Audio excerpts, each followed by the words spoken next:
for the presence of your Holy Spirit in our lives and in our midst. Emmanuel, God is with us tonight. Thank you for your tangible presence, your manifest presence. Father, in the name of Jesus, we pray that you prepare our hearts tonight. Convict us with the Holy Spirit. Lord Jesus, open our hearts.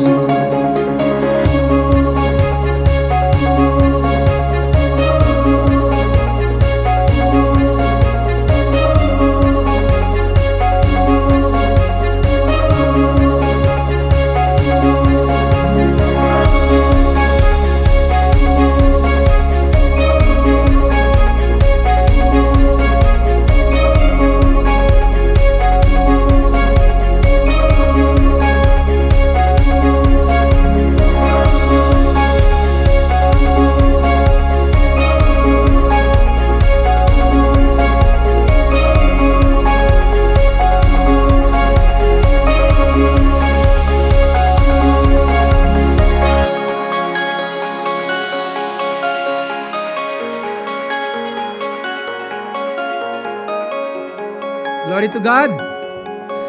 Glory to God. I'm so excited to release the Word of God tonight. A word of hope, a word of excitement, a word of anticipation, and of course, a word of blessing for all of us tonight and to all of our pastors, ministers, leaders, churches, all over the globe, in the Philippines, in UK, in Canada, in USA, in India, in KSA, they are watching tonight, in Bahrain, and different parts of the world where LCMI is ministering. And thank you for our partners tonight, for those who showed up, the NLCC family led by Pastora Maricar. We miss Pastor June tonight. Pastor Carlos of Grace Church International, of course, my good friend, Pastor Steve, and Pastora Lisa, the True Gospel Church, and all of our guests tonight. Welcome to our New Year's celebration and Team Vision impartation. So tonight, I will deliver the Word of God, the new Word from our God to the body of Christ. Let me read one passage from the book of James, James chapter 4, verse 8. Draw near to God, and He will draw near to you. Let us pray. Father, thank you for your word. Holy Spirit of the living God, I pray for fresh revelation. I pray that you reveal your heart, the heart of the Father, the heart of Jesus, to your people tonight. Lord, it is our desire to be near to you, to draw near to you. And you promise that if we will draw near to you, you will draw nigh to us. Lord, thank you for your presence. We acknowledge your presence in our lives. Thank you that you choose to dwell in our hearts. We are your temple, the temple of the living God, the temple of the Holy Spirit of the living God. We also acknowledge, Lord, your tangible, manifest presence tonight. Lord, we love your presence, and we love you, Lord. Lord, anoint me, anoint my lips, that I may teach your word with power and authority. Anoint your people, the ears of your people, that they may hear your voice speaking to them tonight. Open their eyes of understanding, that they may see your purpose, that they may comprehend and understand your personal plan into their lives, and also your plan for your church. Lord, thank you for the anointing. For the anointing empower us, the anointing will make the difference, the anointing will reveal your secret, your heart to your people tonight. And I give you glory for that. In Jesus' name, amen and amen. We are a blessed church because God raised up faithful, good shepherds and leaders in the past, and we acknowledge them, Bishop Tim, our mentor, discipler, my personal spiritual father, Ma'am Lori, our spiritual mother, and also the former late Pastor Jerry Sansdra and Ma'am Jackie Sansdra. Actually, they are the one who put this tradition together when we were still, connected to the Lighthouse Church, when I am still one of the pastor of the English language congregation in the National Evangelical Church. Actually, Pastor Jerry and Bishop Tim, they are the one that receive a revelation that every year they will seek the Lord before the end of the year, pray, wait upon the Lord, and receive a revelation from the Lord, 2 words from the Lord, and then they will deliver those words to the congregation so that we will have a guiding light, a lighthouse in the midst of darkness, so that we will have a press instruction from the Lord to reinforce His purpose, His vision in our lives, His purpose and His vision for Life Connection Ministry International never change. It don't change. It don't replace by this theme that we are proclaiming and releasing every year. But what is the purpose of having a theme every year? The purpose of having a theme every year is to reinforce the vision, to repress us and encourage us, to motivate us to be faithful with God's purpose and plan in our lives as a corporate body of Christ and also as individual follower, disciple of the Lord Jesus Christ. So back in 2022, we have a good theme, Abide and Obey. And then on 2023, we have Mission and Movement. And 2024, this year, we have Communion and Commitment. And tonight, my brother and sister in the Lord, God's Word for LCMI, for our partners and friends, is a powerful word that is connected to our former word that we received this year. Do you want to hear the Word of God? Do you want to know the Word of God? So this is the Word of God, our theme this year, intimacy and intentionality. Intimacy and intentionality. Say it with me. Intimacy and intentionality. On 2025, LCMI family, God wants you to develop an intimate relationship with Him, and He wants you to live an intentional life. This message is the key for your growth. This message is the key for your prosperity. This message is the key for you to overcome temptation, for you to overcome sin, for you to break bondages in your life. These 2 words, intimacy and intentionality, will draw you close to God, will give you a direction and a purpose in life, will simplify your life, will narrow your focus in life. It will align you to the will of God. You will discover the perfect plan of God in your life. This message tonight, these 2 words that God revealed to our leadership, to Bishop Tim and to your servant, is these are timeless words. These are eternal words. I believe this is not only a message for tonight, a theme for 2025, but a everyday theme. These 2 words are powerful words.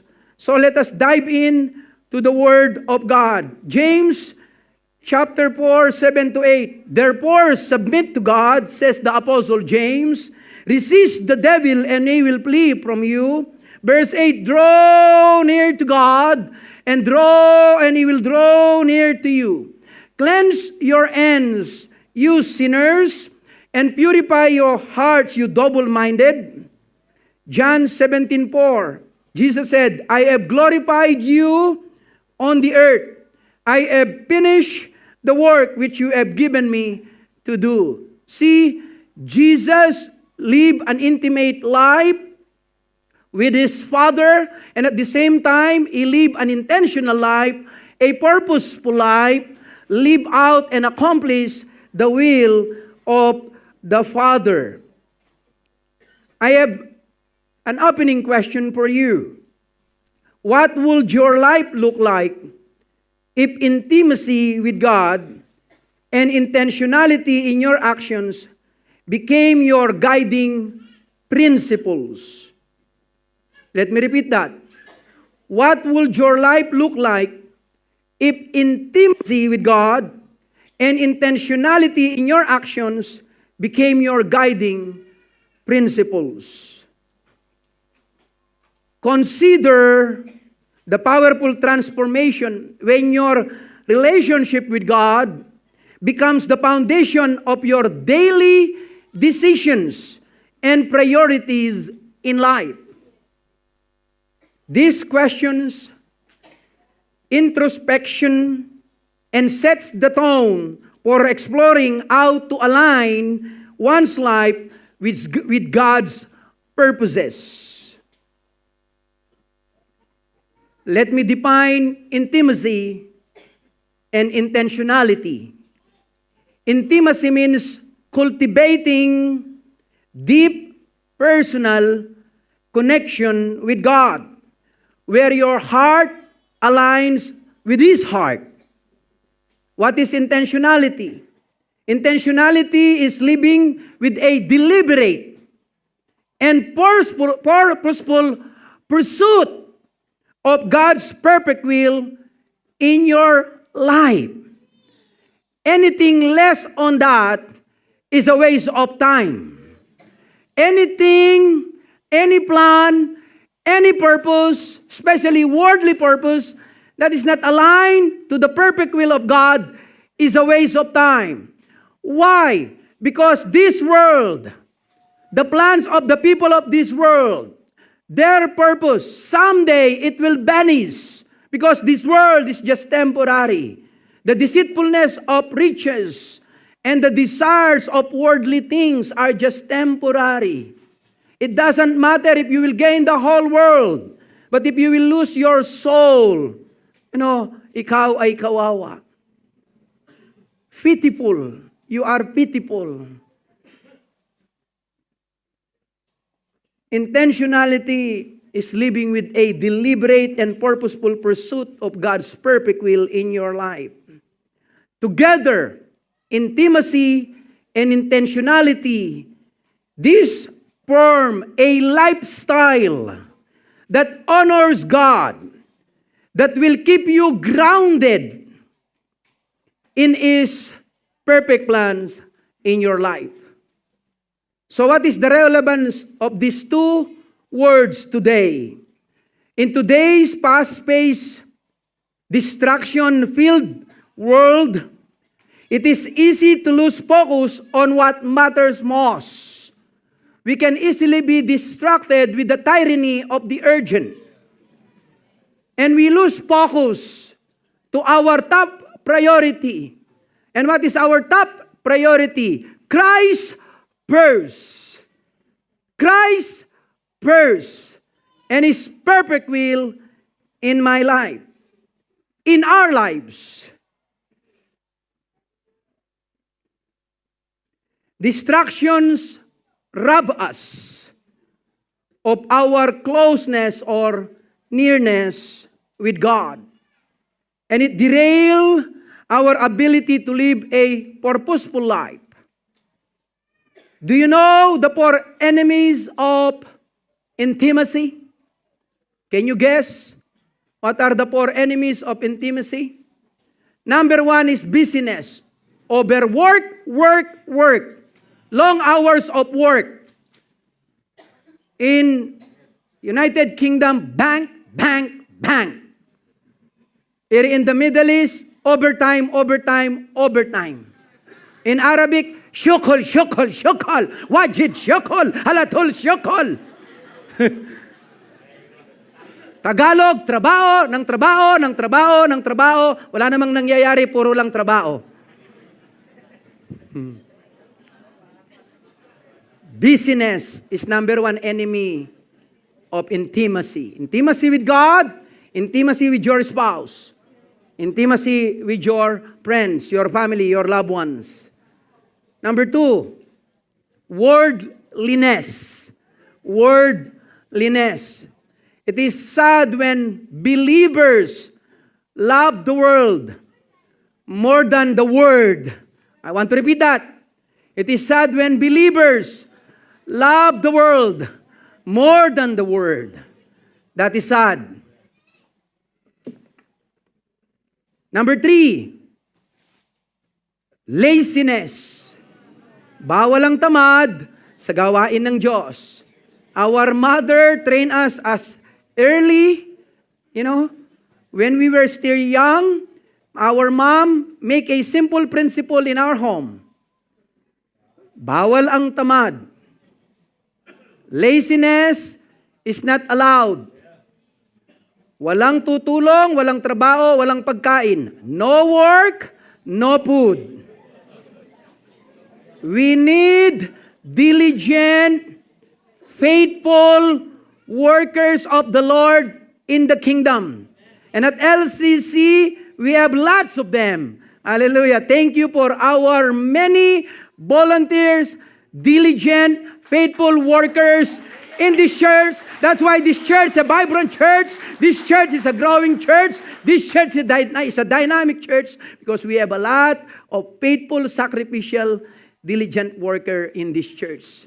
And I'm so glad to work with these faithful men and women of God. Hallelujah.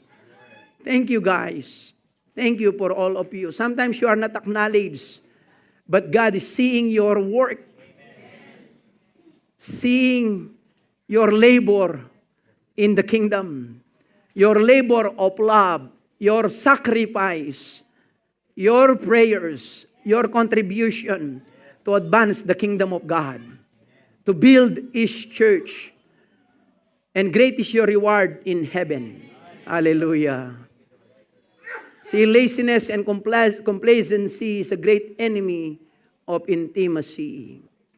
Number 4, procrastination. Bukas na lang, mamaya na, next week na, tomorrow. Baden. I like that word, that Arabic word. Baden.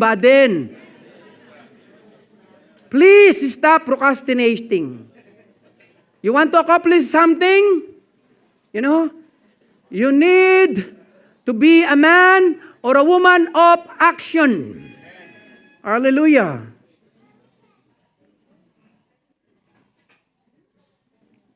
The scripture in James chapter 4, verse 7 to 8, Exodus chapter 3 that JJ read, and John chapter 17, verse 4. Reveal timeless principles for overcoming these 4 main enemies or challenges in living an intimate life with God and an intentional, purposeful life. Let me talk about intimacy with God or drawing near to God.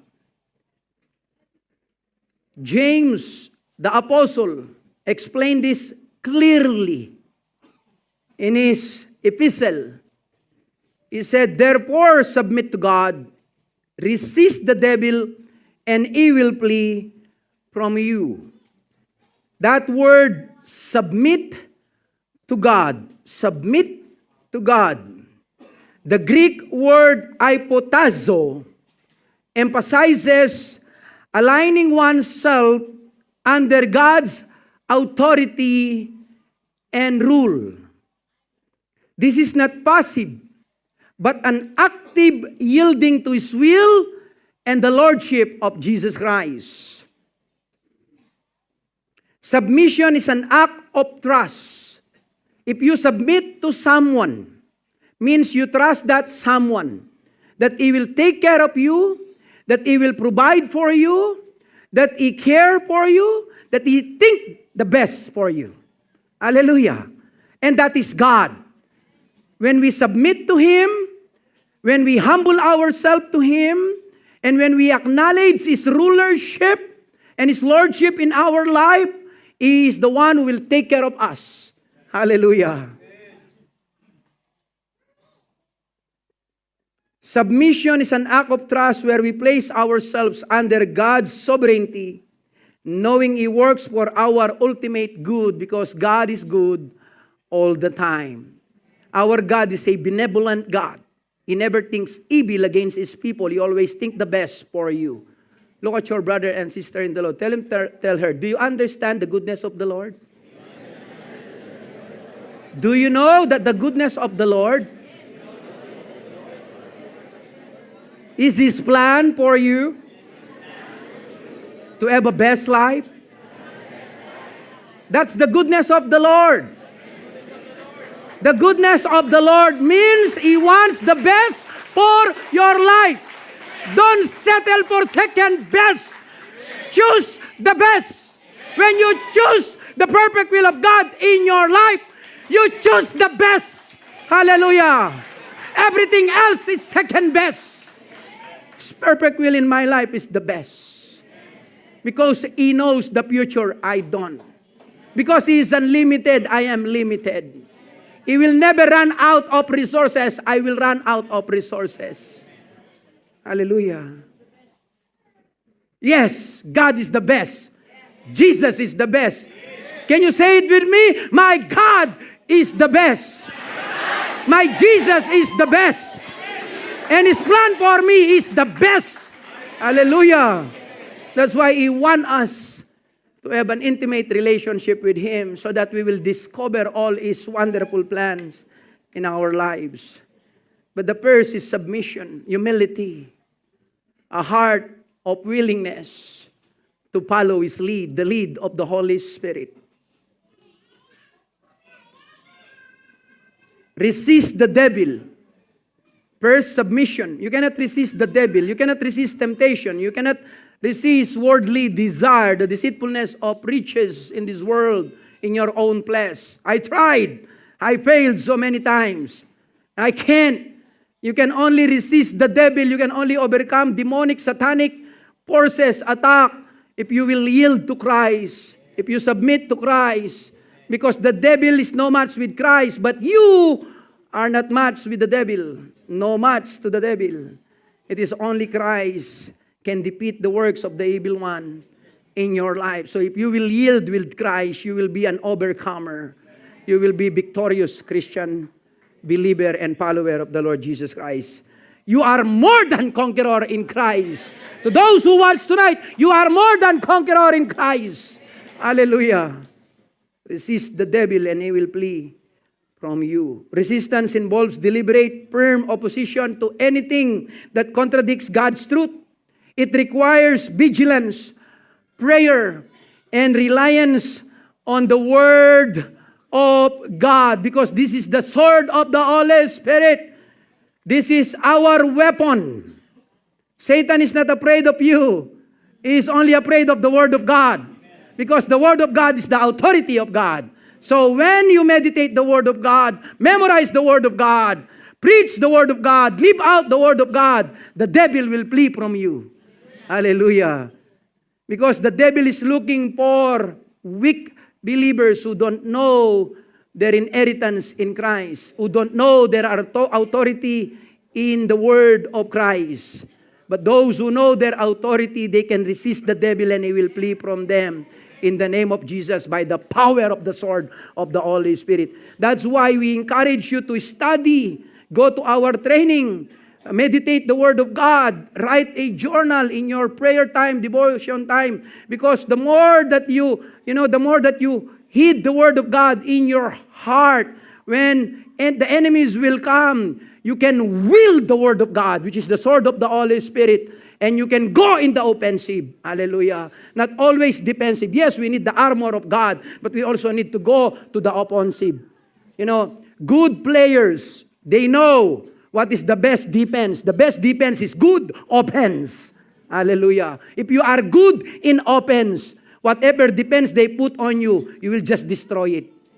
And this work in basketball. I don't care how good is your defense if you have all shooters. What is the use of your defense? If your opponents are all shooters and they can shoot anywhere.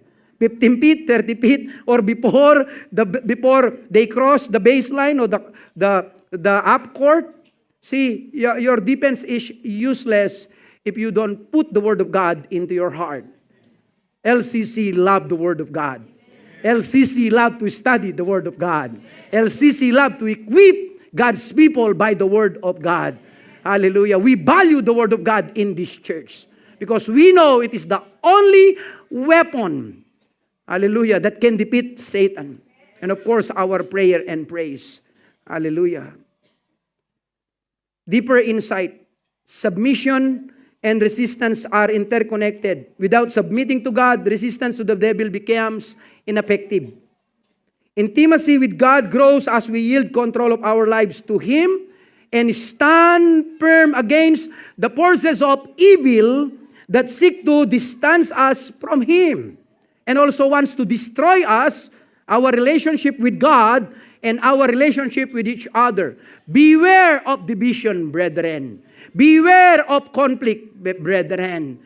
You know, when we unite together in love, in harmony, there is an anointing, there is a blessing to the body of Christ. We can do exponential things. We can grow abundantly. We can multiply. Division and conflict, the works of evil forces on this world, destroy that. That's why beware in your church, your house churches, brethren. We need to learn to forgive each other. We need to learn to understand each other because we are all imperfect. There is only one perfect person and His name is Jesus, who never sinned, without flaws, but all of us are imperfect. That's why we need grace, we need understanding, and we need forgiveness. I'm not saying that we don't confront evil or we don't confront sin, but let us confront that with truth and love. Sometimes we fall, in confronting evil to the truth. We need also love. Hallelujah. Love and truth. This is how we defeat the works of the evil one in our lives and in our relationship with each other. And thank God that LCC is a gracious church. Our pastors and ministers are gracious pastors, hallelujah, and leaders. Give God the glory for our faithful shepherds of this church. Hallelujah. The promise He will plea underscore the power of God's authority in a believer's life. When we draw near to God, Satan's influence diminishes. Do you agree? If you are close to God, you are distant to Satan. If you are distant to God, you are close to the world, so therefore you are also close to Satan. Because intimacy, our vertical relationship with God, precedes intentionality, righteous living. Are you with me? Hallelujah. Intentional, purposeful living. You cannot reverse that. See, this is the order. Vertical first, and then horizontal. Love God first before you love your neighbor. Hallelujah. Intimacy first before service, intentionality. Are you with me? Hallelujah. A classic example of a man which I love and I admire in the scripture is Moses. Moses' burning bush encounter with God is a classic example of a man who drew near to God, who developed an intimate relationship with God through his life and service to God. In Exodus chapter 3, I will give you a short historical context. Moses, living an ordinary life in Midian, was called into an extraordinary relationship and mission by God through the burning bush. The Lord gave me a revelation of this encounter with God. The encounter of Moses with the burning bush, the angel of the Lord who spoke to him in the middle of the burning bush. That's why we have this design. Actually, this is the most difficult, that we have experienced in doing the artwork. in elaborating or how to show this. Even our great artists, I acknowledge our artist participation, Brother Joel, both of us, Bishop Tim, we really pray, we really seek the Lord on how to show you the artwork, the design. The Lord, revealed to me the burning bush experience of Moses. That's why we came up on this. Personally, I need a personal encounter with God. Probably a burning bush encounter with God. Or like Saul of Tarsus, a road to Damascus encounter with God. I don't know about you, but me, I want to have a press encounter with God. Hallelujah. The bush, a flame but not consumed, symbolizes God's holy, sustaining presence. God initiates intimacy with Moses. He encountered Moses. Moses' encounter began with God's invitation. He invited Moses, showing that God seeks us even when we feel unworthy. See, Moses is a shepherd. He is familiar with the places that he visited already. He is familiar with the bushes. He is familiar with the wilderness. He is familiar with the mountain behind Oreb. He is familiar with the surrounding areas where Jethro lived. I hope I have the time to dig with that. The shepherding characteristic of Moses. But my focus tonight, my assignment tonight is about intimacy. It's intimacy with God. So God initiated intimacy. He called Moses in the burning bush. He called his attention because that is supernatural. That is not natural. The bush is burning and yet it's not consuming. So it calls Moses' attention. And when God saw that Moses, look, and he caught his attention, that's the time that God called him. Sometimes you need to be called. Sometimes you need attention. You need your attention to be called. I can easily be distracted. Thank God for a focused wife, highly organized, gifted administrative. She's the one who is calling my attention most of the time. When I got so busy with the ministry, got so busy with sports and many things, thank God for faithful wife. Thank God for godly wife. Hallelujah. Maybe she is my burning Bicolana instead of burning bush. She is burning for Jesus, huh? So focus. Hallelujah. God called Moses' attention. And he called him twice. Moses, Moses, Moses, Moses. In the Bible, when God calls someone's names twice, it is a moment of profound significance. Do you agree with that? It is often signals an urgent of intimate interaction between God and the individual, underscoring the importance of what is about to follow.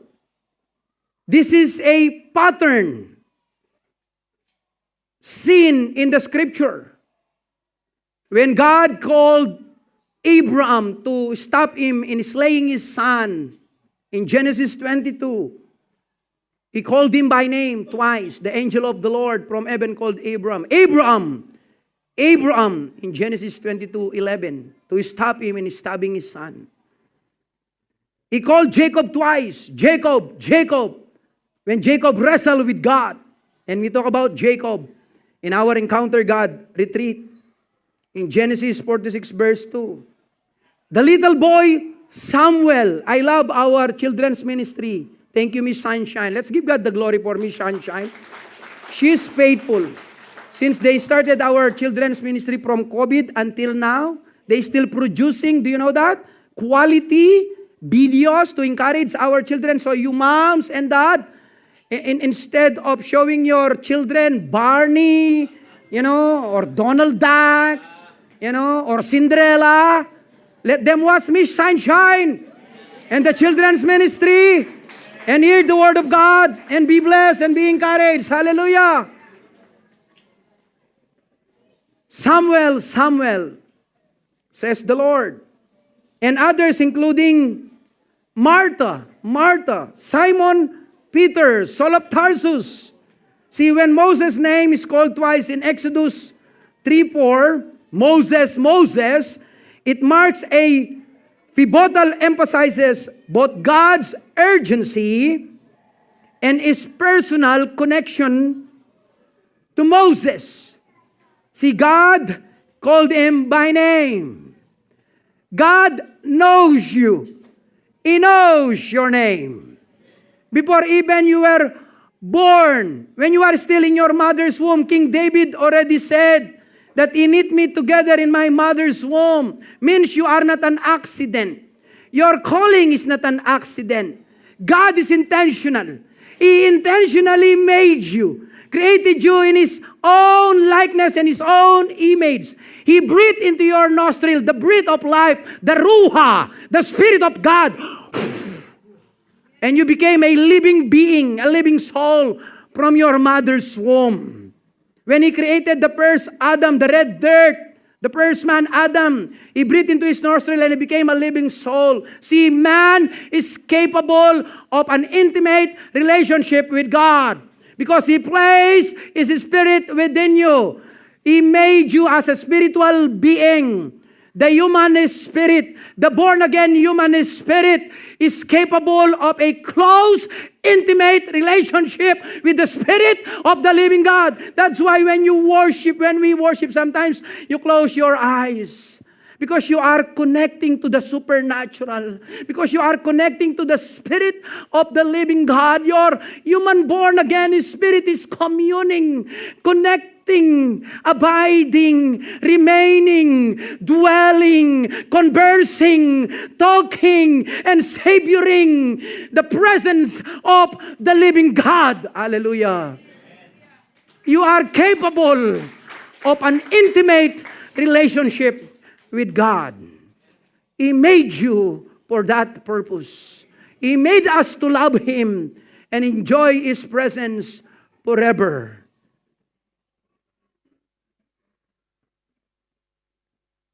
By calling His name twice, God establishes a personal relationship with Him. God does not address Moses impersonally or through an intermediaries, but calls him by name, signaling a close personal relationship. It is also a revelation of divine calling and commission.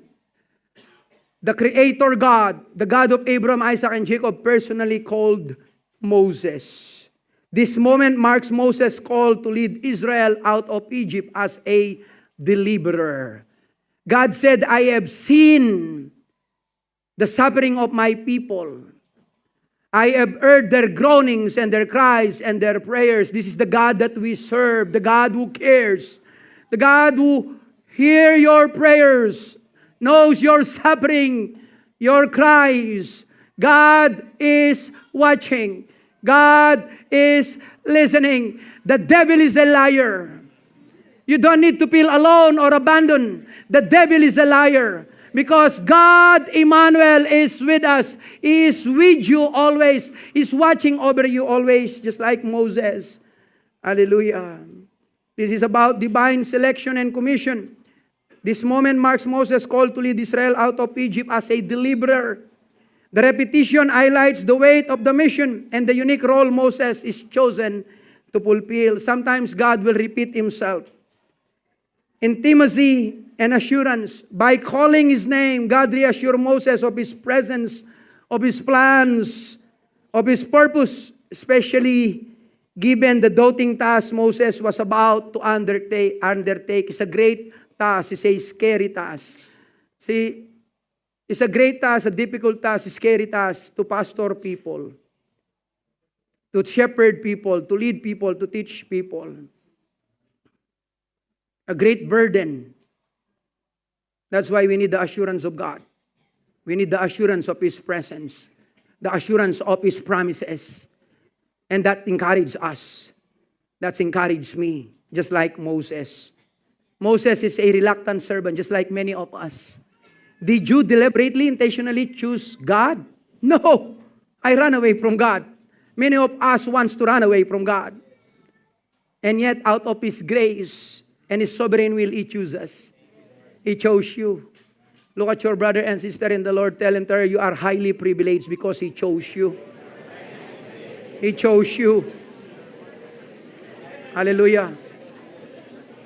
Even though you are reluctant like Moses, inadequate, or feel unworthy to the task, to the calling of God, and yet He chose you. You are chosen.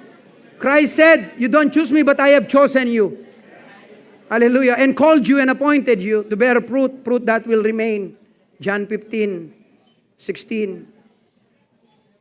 Moses as a friend of God. From Moses' encounter with God at the burning bush in Exodus 3 to His intercession for Israel in Exodus 33, we witness a remarkable, ever-deepening intimacy between Moses and God, between God and Moses. While many people's fervor for God often diminish over time, Moses' passion and desire for God's presence only grew stronger. At the burning bush, Moses first experienced the awe of God, the holiness, and received a divine calling. This encounter sparked a relationship that would transform Moses' life. Initially hesitant and uncertain, yet Moses grew in his trust and dependence on God as he witnessed His mighty works in Egypt, His provision in the wilderness, the covenant faithfulness in Mount Sinai, the miracles and provision of God daily for 40 years wandering in the wilderness. Moses experienced the goodness of God. Moses experienced the presence of God with his daily constant communication and communion with Him. Even though in Exodus 32 and 33, God wants to abandon His people because of their rebellion, hard-headedness, and hard-heartedness. He wants to destroy them. And He only wants to send His angel before them. But thank God for Moses. Thank God for Moses' relationship with God, because he pleaded with God. He interceded for God's people, and God spared His people. And God, hallelujah, is still committed to be with Moses, to be with God's people. Never underestimate the power of a praying man or a praying woman who intercede in behalf of his people, in behalf of his family, in behalf of the community, in behalf of the country where he resides. Thank God for my praying mother, or else I am not here today because of my sin before I came to Jesus, because of my rebellion as a former prodigal.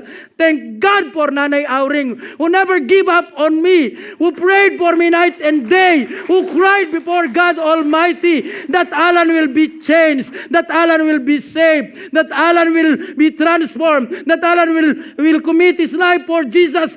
Never underestimate the power of praying mother. Hallelujah. Moses prayed and interceded for God's people.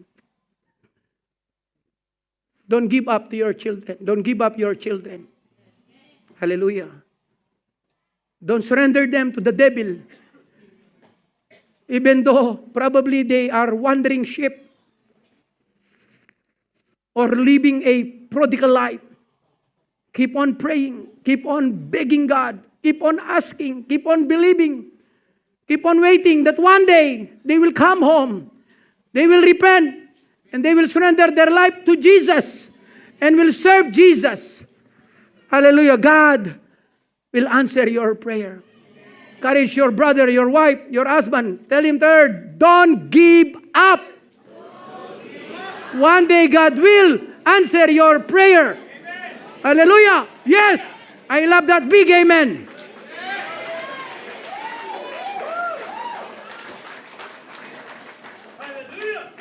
Hallelujah, brother. Praise the Lord.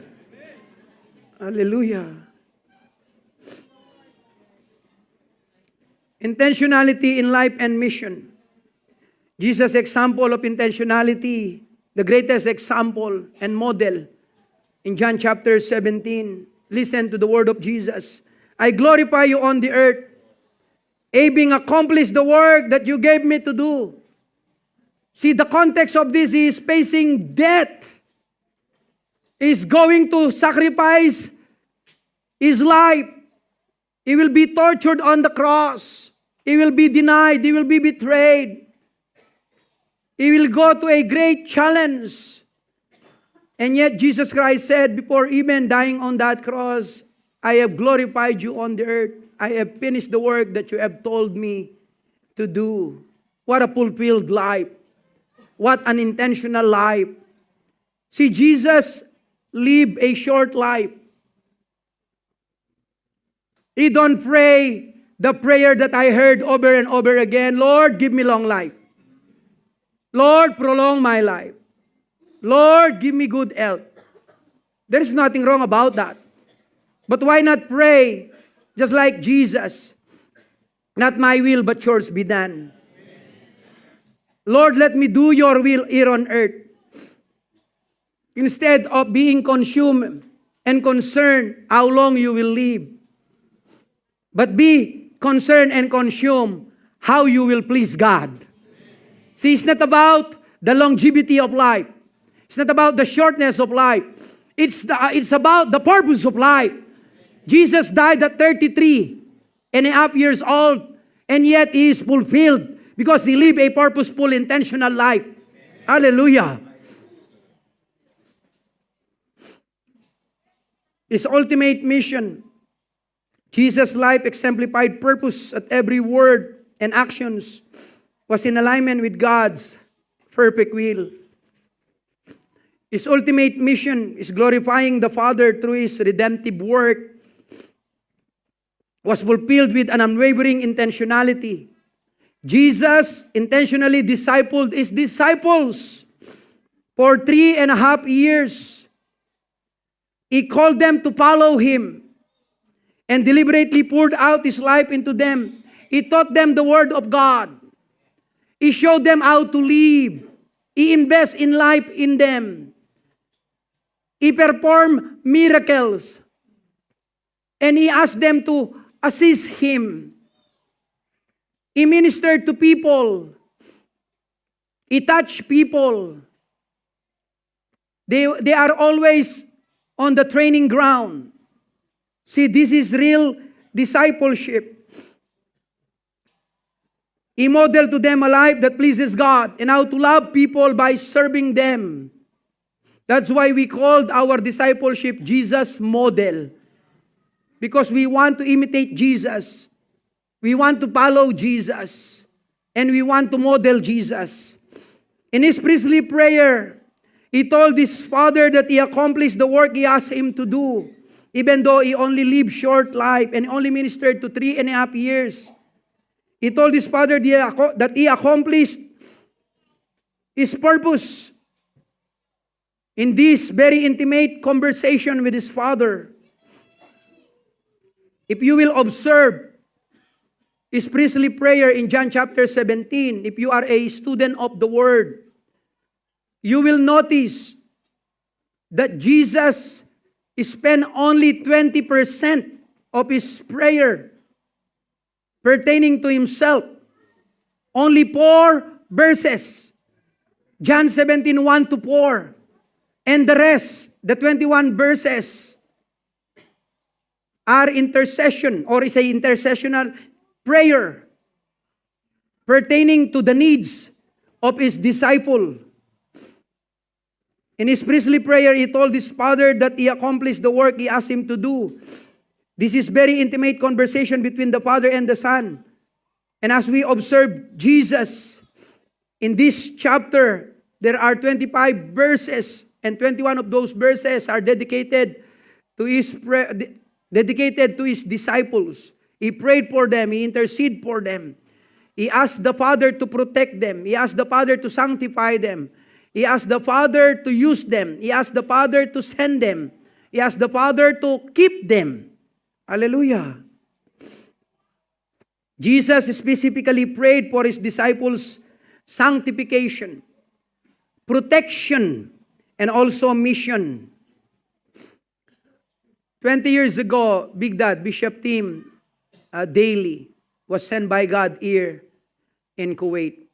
He served the Lord in the evangelical church in Kuwait. And after 2 years, we approached him and Ma'am Lori to mentor and disciple us. After much prayer from their side and on our side,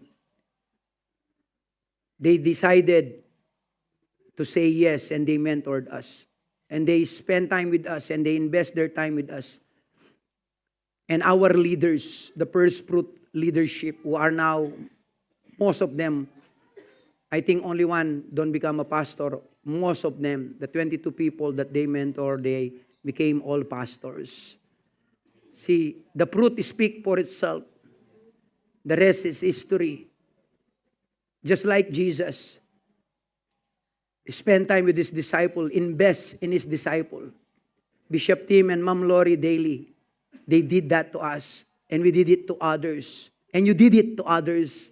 And now we are seeing the fruit of Christ, our relationship with the vine, our relationship with him is flowing out of love, out of willingness, out of servanthood. Hallelujah. That is real discipleship. That's why we are seeing fruitfulness in our church, in our lives. Hallelujah. I want to give you a practical example. Another vision that I received from the Lord and revelation is the wheel illustration. And those who are studying, the growing strong in God's family, deepening your roots, they will love this. The wheel illustration. Bro, can you give me my wheel and my globes? See, let me talk about the wheel illustration that depicts 7 of the most important components of a healthy, dynamic Christian life. Number 1, the volitional dimension. This depicts the relationship to the wheel. I love cycling. I am a driver, 4-wheel drives, 4 wheels, car, and also a cyclist, 2 wheels, bicycle. See, who are the drivers here? A motorcycle driver, car driver, yeah? May I see your hands? Oh, there you go. There you go. Hallelujah. So you can get this. This is so important. So, the volitional dimension depicts the relationship to the wheel. See, the center hub, this is the hub. That's the hub, right? The center hub here. Yeah? See, illustrate Christ-centered life. Christ reigns and rule as Lord in the person's life. The act of making Christ central in your life, that is giving him the place of true lordship in your life. See, that's the hub, the center. It's really an act of your will. God gave us the greatest gift besides Jesus. And that is to make decision. The power to make decision. He gave us the will to make decision. Do you know that you are the one who will determine your closeness with God and not him? If you notice our main text, James chapter 4, verse 8 is a command. Draw near to God, and he will draw near to you. You can do something to attract the presence of God. By praying faithfully, regularly, constantly, By worshiping with all your heart, By being obedient in discipleship and witnessing, See, it is a command to draw near to God, to develop an intimate relationship with God. If you will put Christ in the center of your life. If you will make the decision today, to those who don't have relationship with Jesus, this is your night. Do not miss this. Jesus is knocking at the door of your heart. If you will open it, He will enter in and you will have relationship with Jesus. To those who already have relationship with Jesus, you are already in. You just need to practice His presence. You just need to develop your intimate relationship with Him. Hallelujah. These are the scripture references, Romans 14:9, Philippians 2:9 and 10. For this end, says Paul, Christ died and rose and lived again, that He might be Lord of both the dead and the living. The question is, do you make Christ as Lord and Savior of your life? See, the rim is a symbol. This is the rim. Just like this rim is a vision. See, this is the rim. So, this symbolizes obedience to Christ. It shows in your outward life when you are obedient to Christ. And actively following God's leading people can see the evidence of your Christianity. See, when you are actively following God, people will see the fruits of your relationship with God. Correct? Hallelujah. See, the rim is about the obedient disciple. It's about servanthood. Down is love in action, correct? How to live a Christian life? Be a follower, a disciple of Jesus Christ. And also serve with love. Love in action.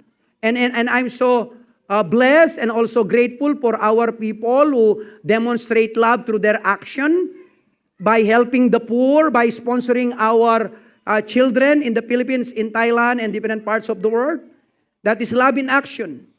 The vertical dimension, relationship to God.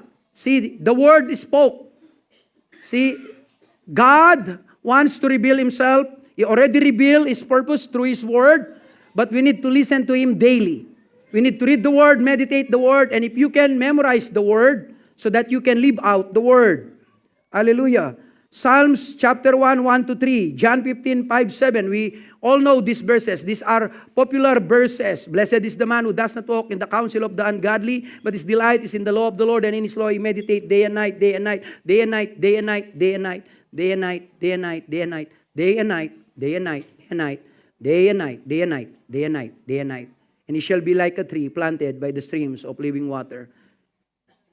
And his leaf shall not wither, but produce his fruit in his season. And there is a contrast. The wicked are not so, right? I will not elaborate that. The prayer spoke. See, the Lord talked to us through His Word, and we talk to Him in prayer. So prayer is not a monologue, it's a dialogue. You talk to God, He will talk to you. You listen to God, He will reveal His purpose to you. He will give you a rhema word. He will reveal His plan, His purpose, if you will just spend time with God. Listening. Learn to quiet your heart before the Lord because we have so many distractions. For us pastors, it's not the evil things. Actually, it's the good things. The ministry. We are so busy with the ministry. Sometimes we don't have time to quiet our heart, our soul before the Lord, or our spirit before the Lord. That's why we need sabbatical leave. We need day off. We need time to be with God. Learn to quiet your spirit and your heart with the Lord if you want to hear the voice of God. Hallelujah. That is how you practice intimacy. The Lord said, "Call to me, and I will answer you, and reveal to you great and mighty things which you do not know." And of course, our memory verse in John 16:24, Jesus said, "Until now you have not asked for anything in my name, says the Lord. Ask, and you will receive, so that your joy will be full, will be complete." Hallelujah. The horizontal dimension, relationship to Christ and others. The intimacy spoke. The intimacy spoke. These are the spoke. We call this spoke. These are the one who support the hub and the rim. Without the spoke, you cannot build a wheel. Those are integral part of the wheel. So it is important for us to understand intimacy. Develop an intimate relationship with Christ daily. Put Christ first. Of course, our scriptures, James 4, verse 8. Draw near to God, and He will draw near to you. Number 6, the intentionality spoke. Live an intentional life. Be purposeful. Make some plan this year. We will have our yearly pastoral and ministerial and house church leaders meeting and retreat. So we will plan again. Be intentional, execute your plan. Don't plan only, but plan to execute your plan. It's not enough to plan, but put to action your plan. Hallelujah. Be missional. Look for opportunities. Pray for opportunities. Be active. Don't procrastinate. I already explained that. Jesus Christ said, I have glorified you on the earth. I have finished the work that you have told me to do. Let us finish the course. Let us not quit in the middle or on third quarter. Let us be finisher. Hallelujah. And then last, number 7, the composite. The whole will. The will as a whole. This illustrates a healthy, balanced Christian life. It represents wholeness. Say it with me. Wholeness. See, God wants to give the best for you. He wants wholeness into your broken soul, into your toxic mind, or tortured mind, or wandering mind. You want to bring wholeness. Hallelujah. A balanced Christian life should be all of this. Intimacy, word, prayer, intentionality, obedient disciple, love in action, serving. Hallelujah. Develop this balance should be desire of every Christian. Develop your strengths and trust to God to use them to the fullest extent. Also work on your deficiencies and inadequacies, trusting the Holy Spirit to continue to renovate you. Scripture reference, Acts 2:42-47. And they continued steadfastly in the apostle doctrine and fellowship, in the breaking of bread, and in prayers. Then fear came upon them, came upon every soul, and many wonders and signs were done through the apostles. Now all who believed together and had all things in common, and sold their possessions and goods, and divided them among all as anyone had need. So continuing daily with one accord in the temple, and breaking of bread from house to house, they ate their food with gladness and simplicity of heart, praising God and having favor with all people. And the Lord added to the church daily those who are being saved. See, if we will live a balanced life, the people around us will be attracted, and we will see growth in our lives and in our ministry. The intersection of intimacy and intentionality. Intimacy fuels intentionality.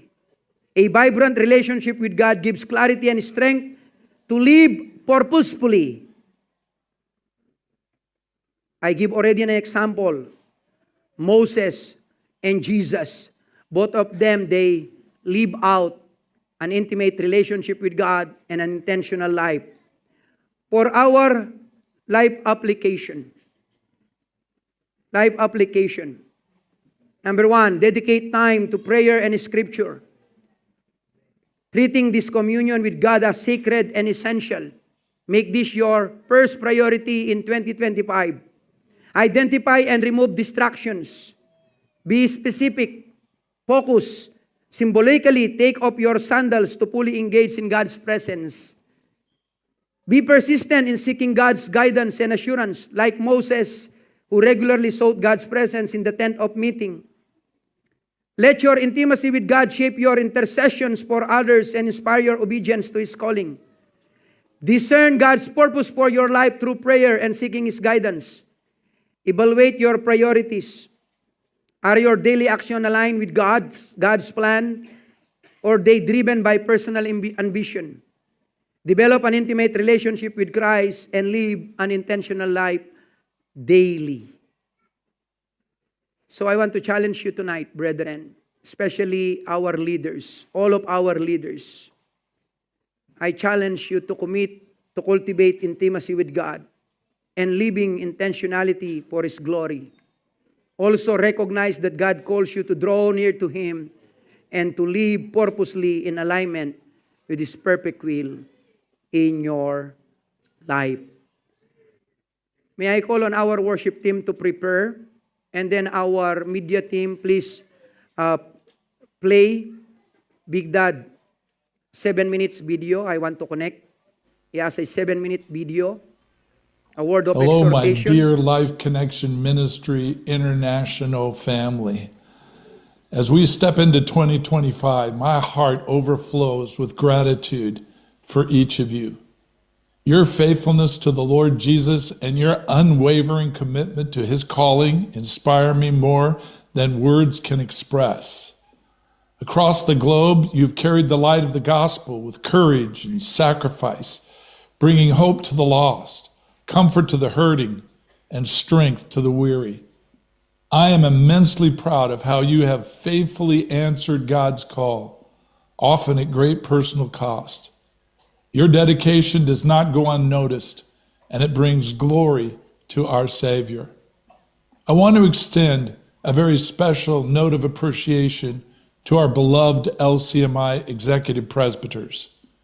Your years of steadfast service to the Lord and the church family have laid a foundation of integrity and strength upon which this ministry continues to thrive. Your faithfulness and wisdom serve as a compass, guiding us as we navigate the challenges of ministry together. To our senior pastor, Alan DeChunkin, and his wife, Grace, thank you for your exceptional leadership. You have led this ministry with integrity, humility, and grace, setting an example for all of us. Your unwavering faith and dedication have been a source of inspiration to our entire church family. We are deeply grateful for the sacrifice you have made and the love you have poured into our ministry. As we embrace the year ahead, I'm excited to share our theme for 2025, intimacy and intentionality. This theme is not a replacement for the clear vision God has given us, but it is a means of staying on course with his divine calling. Intimacy calls us to deepen our relationship with the Lord, prioritizing time in his presence and cultivating a heart that seeks him above all else. Intentionality reminds us to act with purpose, to steward every opportunity, and to live out our faith in ways that reflect the love and truth of Christ. Together, these principles will serve as a guide, helping us to grow both personally and collectively, ensuring that our ministry remains aligned with God's heart and his mission. Let us embrace this theme wholeheartedly, committing to live it out in our personal lives, in our families, and in our ministry. It is through intimacy with the Lord that we draw strength, and through intentionality that we bear fruit for his kingdom. As we move forward into this new year, let us do so with confidence, knowing that the one who calls us is faithful and will equip us for both good work. May God's abundant blessings, his peace, and his presence be with you all in this coming year. Let us continue to serve him with joy and faithfulness, trusting that he will do exceedingly abundantly above all we could ask or imagine. I want you to know that I love you. I am privileged to walk alongside of you, and of all these years to have had the opportunity to work with our leadership and with many of you has been a joy of our lives. From Lori and myself, we want to wish you a very, very happy new year and a fruitful new year as we approach the days ahead. As I close, as you know, many of you have been writing spoken words, our poetry lately, and putting them to music and to video. I hope you've been watching those and that they've blessed you. But for this next year, I wrote a spoken word or a poem for this next year. And so I want to read that to you, and I trust this will challenge you and bless you. I entitled it, Intimacy and Intentionality, the Path of Purpose. In the rhyme of life, where distractions are rife, a yearly theme serves as a beacon guiding us through strife. It's a focus, a motto, a banner raised high, a collective commitment under God's wide sky. This theme keeps us anchored in vision divine, a call to action, aligning us with his design. Not a new vision, but a course true and clear, a means to persevere from year to year. Now, as the world awakens in the stillness of dawn, when silence speaks loud and the veil of night is withdrawn, we hear the echo of James, a divine accord. Draw near to God and he will draw near to you, promises the Lord. Intimacy beckons with a deep sacred call to walk with the Lord, to surrender our all.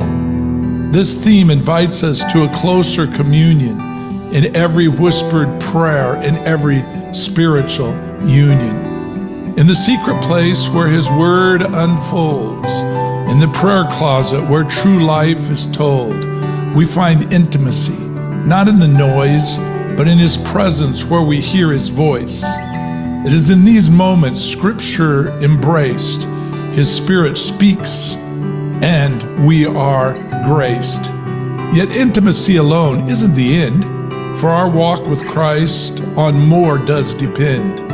John 17 shows a life poured out, Jesus' prayer that leaves no doubt. Intentionality in every breath, his life given freely even unto death. He calls us to live intentionally, to love and serve, to set others free. Not just to hear, but to follow his ways, to be his hands and feet throughout our days, in loving our neighbor and sharing his word and living the gospel that's seen and heard. So let us rise with purpose, with clear intent, to be about his mission wherever we're sent, to make disciples, to baptize and teach, to reach the ends of the earth, his love to each. This blend of intimacy and intentionality marks a life of impact, a life of vitality. Intimacy and intentionality together they weave a tapestry of faith that compels us to believe. In 2025, let this be our aim, to know him deeply and proclaim his name. LCMI, let's boldly declare a year of growing closer, a year to share. Happy New Year. May God bless you, and may you enjoy this evening of celebrating. But tomorrow, we step into a new year, and we walk into a life of intimacy and intentionality. Thank you. The Lord. Thank you, Big Dad.